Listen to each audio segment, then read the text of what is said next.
Así que cuando alguien afirma que Jesús es un mito, que fue inventado por la Iglesia o que no existen pruebas históricas reales, la respuesta no la tenemos en el púlpito, no la tenemos desde un sermón, está en los archivos de Roma.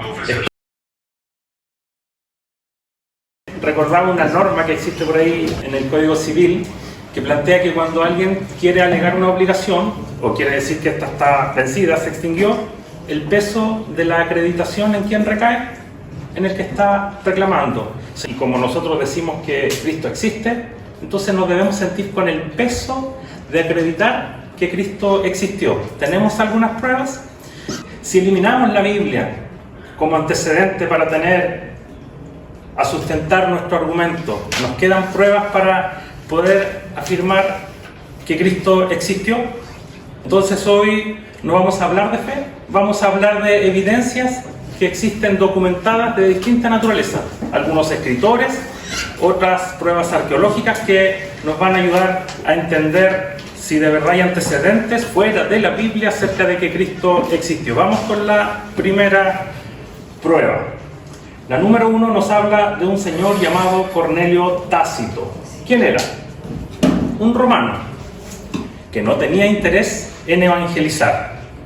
Esta es una primera evidencia extrabíblica, que no nace de la fe cristiana, nace en el corazón mismo del Imperio Romano, en un contexto político, judicial, administrativo adverso al Evangelio. Él no tenía interés en defender el cristianismo, sin embargo, él documenta que en el año 64 después de Cristo ocurre un incendio de proporciones devastadoras que consumió Roma. Y él dice que con estas llamas se acabó con barrios enteros, con templos, con mercados y viviendas. El pueblo pronto comienza a preguntarse por el responsable de este gran incendio. ¿A quién apuntan? Al emperador Nerón. Pero él, que no es original ni fuera de lo común para nosotros, busca a quién acusar. Y entonces dirige su acusación al grupo débil, sin protección política, que además era aborrecido por el Imperio Romano porque ellos desarrollaban un culto que era contrario al servicio de los dioses del Imperio Romano. Esto acontece en el año 116, que él se pone a escribir acerca de estos antecedentes. Es un historiador romano, entonces, que tiene acceso a información privilegiada. Su nombre, Cornelio Tácito, no es un cronista cualquiera. Era un senador de Roma, procónsul, miembro de la élite intelectual del imperio. Y él escribe esta obra, Anales. Y en esta obra, en el libro número 15, en el capítulo 44, describe lo siguiente. Vamos a leer la expresión sobre la cual luego haremos un análisis. Dice que Nerón infligió los más exquisitos tormentos a una clase odiada por sus abominaciones llamadas cristianos. Cristo, dice, de quien deriva el nombre, sufrió la pena extrema durante el reinado de Tiberio. Cada palabra es histórica, cada dato que da es romano. Tácito no escribe como creyente, él escribe como enemigo de los que está describiendo. Llama al cristianismo una superstición perniciosa. Dice que los cristianos merecen el desprecio. No hay simpatía, no hay fe. Cuando escribe, no hay intención apologética. Precisamente su testimonio es tan valioso porque odia a los que está describiendo. Desde el punto de vista académico, entonces, es un testigo hostil. Este historiador, sin proponérselo, nos ha dejado una constancia significativa de hechos que hoy resultan incuestionables. Su texto confirma de manera independiente que Jesús realmente existió. Buena prueba. Cornelio Tácito, entonces. Él describe y nos confirma que existió una pena extrema que era la cruz, era propia y exclusiva de los romanos. Él confirma que la orden vino de Poncio Pilato. Él confirma que ocurrió durante el reinado de Tiberio. Él confirma las mismas fechas del Evangelio, de los Evangelios. Confirma que pocas décadas después se ha expandido el movimiento cristiano y se extiende desde Judea hasta el centro del imperio mismo. Este pasaje ha sido examinado por estudiosos. Tenemos ahí al historiador agnóstico Bart Ehrman, y él dice que este pasaje es casi universalmente aceptado como auténtico, el que acabamos de referir. y proporciona una evidencia independiente y hostil respecto de la crucifixión de Jesús bajo Poncio Pilato. Pero él subraya que esta es una fuente no cristiana, ajena a los evangelios, escrita por alguien que despreciaba el cristianismo, lo que lo convierte en una evidencia histórica. Ahí tenemos a un segundo arqueólogo e historiador, James Tabor, que señala él que la referencia de Tácito, que hemos mencionado, es una de las menciones más valiosas sobre Jesús fuera de las fuentes cristianas. Así que cuando alguien afirma que Jesús es un mito, que fue inventado por la Iglesia o que no existen pruebas históricas reales, la respuesta no la tenemos en el púlpito, no la tenemos desde un sermón, está en los archivos de Roma, está en la pluma del historiador romano que despreciaba a los cristianos. Su nombre, Cornelio. Así que esto ya no es fe ciega, esto no es tradición religiosa, esta es una historia romana documentada, confirmada sin discusión, de que Jesús existió. Así que vamos con la segunda prueba. Tenemos a Flavio Josefo. La segunda pieza de evidencia entonces proviene ahora de un historiador también, pero esta vez judío. Vivió en la misma generación de los apóstoles. Él nació aproximadamente en el año 37 después de Cristo, en Jerusalén, de una familia sacerdotal judía de alto rango. Está educado en la ley judía y en la cultura helenística que va del 320 antes de Cristo al 32 después de Cristo. Un fariseo influyente, pero hubo una revuelta judía contra Roma. Él lideró las fuerzas rebeldes. Flavio Josefo fue capturado por las legiones romanas y para salvar su vida profetizó que Vespasiano sería emperador y se cumplió esta profecía. Se pasó al lado romano, adoptó el nombre de Flavio en honor a la dinastía Flavia y se convirtió en ciudadano romano. Fue testigo de la destrucción de Jerusalén y del templo en el año 70 después de Cristo, un trauma que marca sus obras. Vamos con que en los años 93 al 94 después de Cristo, Flavio Josefo tiene una obra denominada Antigüedades de los Judíos. ¿Qué dice en esta obra? Es una historia del pueblo judío desde la creación hasta su época, en 20 libros, que estaba dirigido a un público greco-romano para defender la antigüedad y la dignidad de la cultura judía frente a los prejuicios antisemitas. En esta obra Josefo menciona a Jesús en distintos pasajes, dos al menos. El primero, conocido como el Testimonio Flavianum, ¿qué dice? Por aquel tiempo existió Jesús, hombre sabio, si es lícito llamarlo hombre, porque realizó hechos sorprendentes, maestro de los hombres que recibe la verdad con placer, atrajo a muchos judíos y también a muchos griegos. Era el Cristo. Al ser acusado por los principales de nuestro pueblo ante Pilato, lo condenó a la cruz, pero los que antes lo habían amado no dejaron de hacerlo, porque se les apareció al tercer día de nuevo vivo, como habían anunciado los divinos profetas, junto con otras maravillas sobre él. Y hasta el presente, la tribu de los cristianos que de él toma el nombre no ha desaparecido. ¿Qué ocurre? Los expertos reconocen que este texto contiene interpolaciones cristianas posteriores, es decir, quienes fueron transcribiendo le hicieron agregados entusiastas desde la óptica de la visión cristiana. Por ejemplo, si es lícito ser llamado hombre, se entiende que es un agregado, era el Cristo, y esto de que apareció al tercer día resucitado. Y ahí tenemos las imágenes de historiadores judíos, ateos, católicos, que plantean que el núcleo del pasaje que hemos referido es original, es auténtico,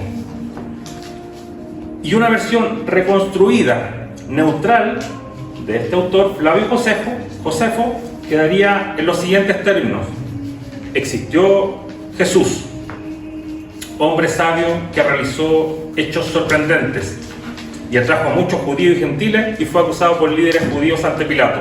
Esa mujer, Alice Willy, en el año 2003 demostró que incluso un erudito que es Eusebio de Cesarea, del año 260 más o menos después de Cristo, usa una versión similar sin estas interpolaciones extremas que se han criticado, que no eran del original. En el segundo pasaje del libro 20 de Flaviano dice esto: al llegar Anano al poder como sumo sacerdote, convocó ilegalmente al Sanedrín y presentó ante él a Santiago, hermano de Jesús, el denominado Cristo, junto con algunos otros. ¿Quién está escribiendo esto? Un autor judío que no tiene amistad con la promoción del cristianismo.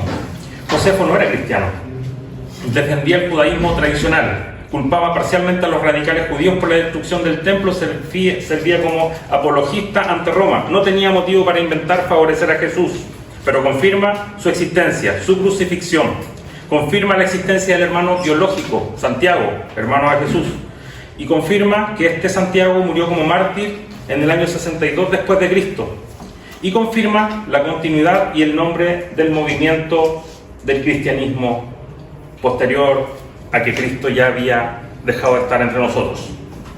Entonces, expertos como este señor Luis Feldman afirma: la mayoría acepta el núcleo auténtico de ambos pasajes, el que hacía referencia a Santiago y el que hacía referencia a la persona de Cristo y sus seguidores.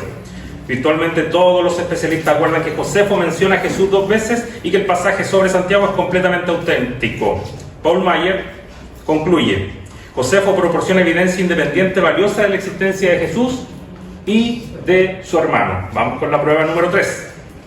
Hay una inscripción de Poncio Pilato que aparece cuando se pensaba que este era un nombre inventado en los evangelios. La tercera pieza entonces de evidencia ya nos hace salir de los libros, de los autores, y nos lleva al terreno, una prueba arqueológica física de una piedra grabada que cualquier persona puede ver hoy día en museo en Israel, que durante siglos algunos críticos afirmaron que Poncio Pilato no aparecía como gobernador romano y que supuestamente había condenado a Jesús, solamente estaban los evangelios, decían la crítica, un personaje inventado, legendario, y no aparecía ninguna inscripción o moneda.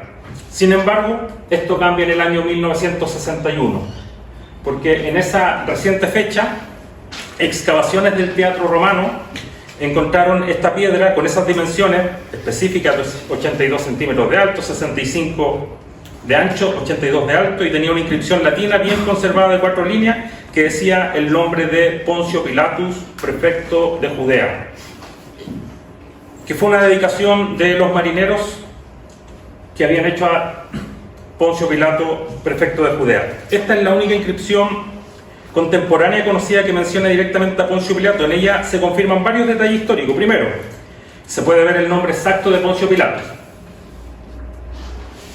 tal como era conocido en el tiempo que relatan los pasajes de la Biblia. También se menciona un título oficial, que es Prefectus Judea, es decir, prefecto de Judea, título que coincide con el uso romano durante el periodo del año 6 al año 41 después de Cristo. En cuanto al periodo, la inscripción coincide perfectamente con las fechas en que Pilato estuvo en el cargo, entre los años 26 y el año 36 después de Cristo, según documentan historiadores como Tácito, Cornelio Tácito, Flavio Josefo, Filón de Alejandría. Finalmente se indica un lugar, Cesarea Marítima, que era la residencia oficial del gobernador romano en Judea. Esta inscripción, por tanto, no solamente confirma la existencia histórica de Poncio Pilato, sino que también valida los detalles de su gobierno y su ubicación dentro del contexto romano en Judea. La piedra se encuentra hoy en el Museo de Israel en Jerusalén. Arqueólogos e historiadores la consideran auténtica, sin discusión. El doctor Laurence Mickey Duke, que está ahí su imagen, especialista en inscripciones antiguas de la Universidad de Purdue, afirma que es la evidencia epigráfica contemporánea más importante acerca de Poncio Pilato. El profesor Emilio Españolo, del equipo de excavación, y la Autoridad de Antigüedades de Israel confirman su datación en el siglo I. Esto de las autoridades de Antigüedades de Israel es como un ministerio que está ya a propósito de la relevancia de la materia. Esta no es una fuente entonces cristiana ni judía, es una dedicatoria romana oficial grabada en piedra durante la vida de Pilato poco después, y es la tercera evidencia física. Es una inscripción arqueológica del siglo I y confirma que el gobernador romano que juzgó a Jesús exactamente en el tiempo y lugar que describen los evangelios existió. Vamos con la prueba número 4. El osario de Caifás. ¿Qué es un osario? Imaginen un depositario, un recipiente para echar los huesos de las personas difuntas. La cuarta pieza de evidencia nos lleva directamente al hombre que los evangelios dicen que presidió el juicio nocturno de Jesús, Caifás, y lo entregó en manos de los romanos. Flavio Josefo, en su obra Antigüedades de los Judíos, describe a Caifás como un sumo sacerdote nombrado por el prefecto Valerio Grato en el año 18 después de Cristo y destituido 36 después de Cristo, exactamente en el periodo de Poncio Pilato. Caifás era yerno de otro sumo sacerdote influyente, y de acuerdo a los evangelios, en el capítulo 26 de Mateo, Juan 18, Caifás interroga a Jesús, lo acusa de blasfemia y lo envía a Pilato dando un mensaje. ¿Qué es lo que dice? Nos conviene que un hombre sea muerto y no todo el pueblo, o en lugar de todo el pueblo. Durante siglos no había evidencia arqueológica directa de este personaje Caifás, pero en el año 1990, durante obras de un parque acuático en el barrio Abotur, sur de Jerusalén antigua, máquinas abrieron accidentalmente el techo de una tumba familiar judía del siglo I, intacta, no saqueada. La tumba era una cueva con nichos y 12 osarios, estas cajas depositarios de huesos. Esta era una práctica judía común entre el 20 a.C. y 70 después de Cristo, para familias acomodadas. El arqueólogo de la Autoridad de Antigüedades de Israel dirigió esta excavación de rescate. La tumba contenía monedas, confirma la data del siglo I de este osario, el osario más elaborado y grande, 74 centímetros de alto, decorado con rosetas entrelazadas, motivos geométricos complejos, típicos de familias sacerdotales ricas. Tenía inscripciones en arameo en la tapa y 2 veces en el lado posterior el nombre José, hijo de Caifás. Una inscripción más cuidadosa en el largo también decía Josefo bar Caifás. Dentro de este osario principal había huesos, osamentas de 6 personas, un hombre de 60 años que coincide con el fallecimiento de Caifás, 2 bebés, una niña adolescente, una mujer adulta. El antropólogo Joe Sass y la epigrafista Ada Yarden analizaron el hallazgo y el nombre Caifás era extremadamente raro en la época, solo conocido por Josefo para este sumo sacerdote. Ahí tenemos una coincidencia entre lo que escribió Josefo y lo que están detectando en este descubrimiento. En el año 2011, otro osario relacionado apareció, Miriam, y confirma la línea familiar sacerdotal. El nombre era de la hija era Yeshua bar Caifás, sacerdote de Masías de Bet Imri. Expertos internacionales coinciden en su autenticidad absoluta. El profesor Ronnie Rick de la Universidad de Haifa, coexcavador, afirma que es el osario del sumo sacerdote Caifás histórico. Dicen que proporciona una evidencia arqueológica directa del antagonista principal de la pasión de Jesús, Caifás, que lo entrega en ese juicio de noche. El Museo de Israel lo exhibe permanentemente como osario de José, hijo de Caifás, sumo sacerdote. Esta cuarta evidencia arqueológica, entonces, confirma a través de esta tumba familiar del siglo I la existencia del sumo sacerdote Caifás, que era poderoso y contemporáneo exacto de Jesús. Vamos con la prueba número 5. La crucifixión romana era un castigo propio del Imperio Romano. La quinta prueba es la más cruda, directa, y es una evidencia física de cómo los romanos ejecutaban la crucifixión en el tiempo exacto de Jesús, en junio del año 1968. Estas excavaciones que se ven en la imagen al norte de Jerusalén moderna dieron lugar, por parte de la Autoridad de Antigüedades de Israel, a este hallazgo, donde se descubrió una necrópolis judía que contenía varias tumbas familiares y osarios correspondientes al siglo I a.C. y el siglo después de Cristo. En una tumba con 4 osarios, uno tenía inscrito en arameo Jehoanán, hijo de Jol el Buel. Dentro de los huesos de un hombre, dentro estaban los huesos de un hombre de 24 a 28 años de edad, un desconocido, con altura específica de 167 a 170 centímetros de altura. Lo impactante es que había un clavo de hierro oxidado de 11,5 centímetros de largo, aún atravesaba el hueso calcáneo, talón derecho. El clavo estaba doblado en la punta, probablemente cuando choca al golpear el nudo en la madera de la cruz. Análisis forense inicial indica que estaba con brazos extendidos, con clavos en antebrazos y piernas, y una revisión posterior Dice que los brazos no tenían marcas claras de clavo, posiblemente estaban atados, pero las piernas estaban fracturadas, y eso crurifragium romano era el proceso de quebrar las rodillas para acelerar el fallecimiento del que estaba condenado a la muerte. El clavo tenía restos de madera de olivo, cruz y acacia base. La muerte fue por asfixia gradual, trauma, deshidratación, exactamente como describen fuentes romanas. No hay más, porque normalmente los cuerpos se dejaban descomponer o no se enterraban.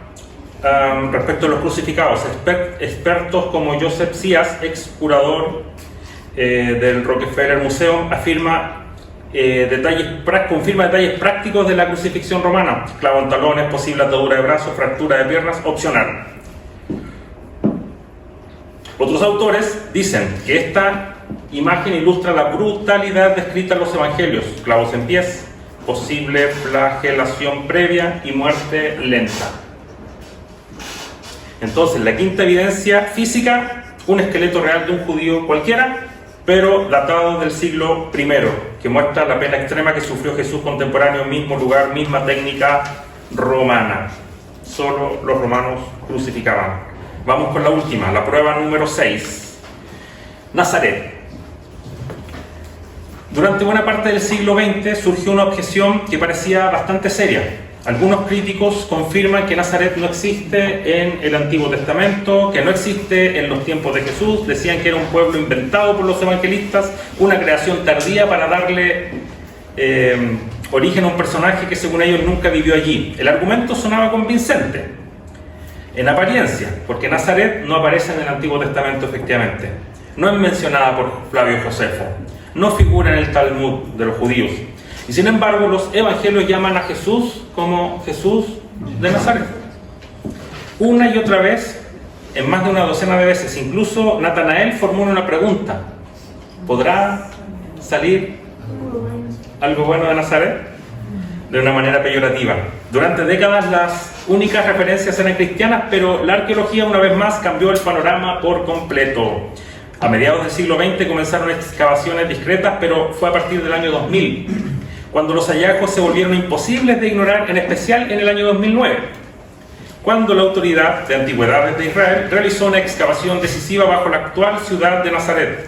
Bajo casas modernas apareció algo extraordinario: una vivienda completa del siglo I, muros de piedra local, patio central, sitios excavados en la roca para almacenar grano, herramientas agrícolas, cerámica doméstica típica del periodo. No era un santuario, no era un edificio religioso, era una casa común, un hogar. La excavación estuvo dirigida por Jardin Alexandre, quien concluyó que la evidencia mostraba ocupación continua desde el siglo I a.C., con un claro desarrollo durante el periodo romano temprano, exactamente en la época de Jesús. Paralelamente, 2006-2015, el arqueólogo que ven ahí, Ken Dart, dirigió el proyecto arqueológico de Nazaret. Sus hallazgos confirmaron y ampliaron el cuadro. Aparecieron casas modestas construidas con piedra local, instalaciones para la producción de vino, aceite de oliva, lámparas herodianas, usos de telar, cerámica cotidiana, utilizada entre el siglo I a.C. y el siglo I después de Cristo. Pero hubo algo más revelador todavía. Cerca del poblado se hallaron tumbas judías de tipo Joquim, nichos funerarios, característicos del judaísmo del segundo templo. Se encontraron mikvaot,